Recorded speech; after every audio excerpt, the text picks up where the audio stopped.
గోదావరి జిల్లాలను వైసీపీ విముక్త జిల్లాలుగా చేయడమే జనసేన లక్ష్యమని కాకినాడ రూరల్ ఇన్ఛార్జ్ పంతం నానాజీ అన్నారు. పవన్ కళ్యాణ్తో భేటీ అయిన తర్వాత బిగ్ టీవీతో మాట్లాడారు. క్షేత్రస్థాయిలో కార్యకర్తలను ఎన్నికలకు ఎలా సిద్ధం చేయాలి అనే అంశంపై సుదీర్ఘంగా చర్చించామని అన్నారు. సీట్ల పంపకం, పోటీ చేయడం అనే వాటి గురించి ఈ చర్చలో ప్రస్తావన రాలేదని తెలిపారు. ఈ సందర్భంగా ఆయనతో మా తూర్పు గోదావరి జిల్లా ప్రతినిధి Rajesh face to face. Janasena అధినేత పవన్ కళ్యాణ్ ఆధ్వర్యంలో కాకినాడ జిల్లాలో కొనసాగుతున్న సమావేశాలు ఇంకా కొనసాగుతూనే ఉన్నాయి.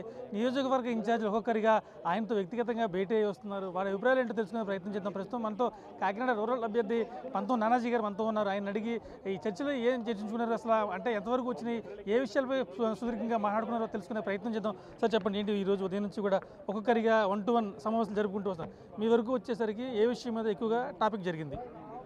సార్, గత ఓడిపోయిన తర్వాత మన ఎలక్షన్లు అయిన తర్వాత ఈ 4.5 సంవత్సరాలుగా చేసినటువంటి కార్యక్రమాలు ఎంతవరకు పెద్దలను ఎక్కడెక్కడ కలుపుకునే లేరు, అందరూ అందరినీ కూడా కలుపుకుని వెళ్ళాలి ముందుకి, ఎంతవరకు పెద్దలను కలుపుకునే లేరు ఏంటి అని చెప్పి అన్ని వివరాలు కూడా అడగడం జరిగింది. ముందు మనం ఎలక్షన్ చేయబోతున్నటువంటి ఎలక్షన్ యొక్క వ్యూహం ఎలా చేద్దాం అనుకుంటున్నారు, ఎలక్షనీరింగ్ ఎలా చేద్దాం అనుకుంటున్నారు, అలాగే ఆయన కూడా కొన్ని సూచనలు ఇలా చేయండి అని చెప్పి కొన్ని సూచనలు ఆయన ఇవ్వడం, అట్లాగే మనం ఎలా చేస్తామని చెప్పి మన అడిగి తెలుసుకోవడం అటువంటి కార్యక్రమం.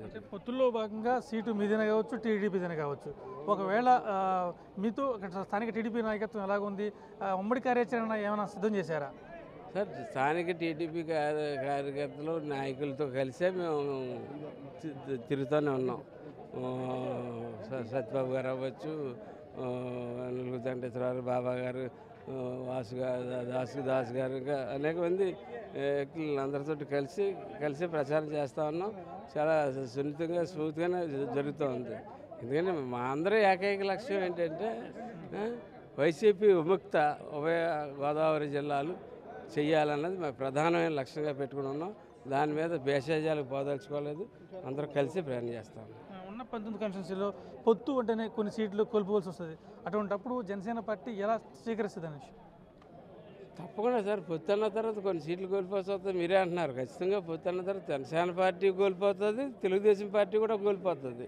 డెఫినెట్గా కొన్ని త్యాగాలకు సిద్ధమైతేనే ఎవరన్నా బయటికి తరగలుగుతారు. మన వాళ్ళు బ్రిటిష్ వాళ్ళని బయటికి తరగలిగా ఉంటే కొన్ని త్యాగాలు మనం చేసాం కాబట్టి తరగలిగాం. ఈవేళ బ్రిటిష్ కన్నా దారుణమైన పరిపాలన జరుగుతూ ఉంది. ఇక్కడ ఈ దరిద్రుల్ని బయటికి తరవాలంటే త్యాగాలకు సిద్ధం. చివరిగా మీ కాన్స్టిట్యున్సీలో మీరు ఏం చేయాలని చెప్పి పవన్ కళ్యాణ్ గారు మీకు సూచించారు?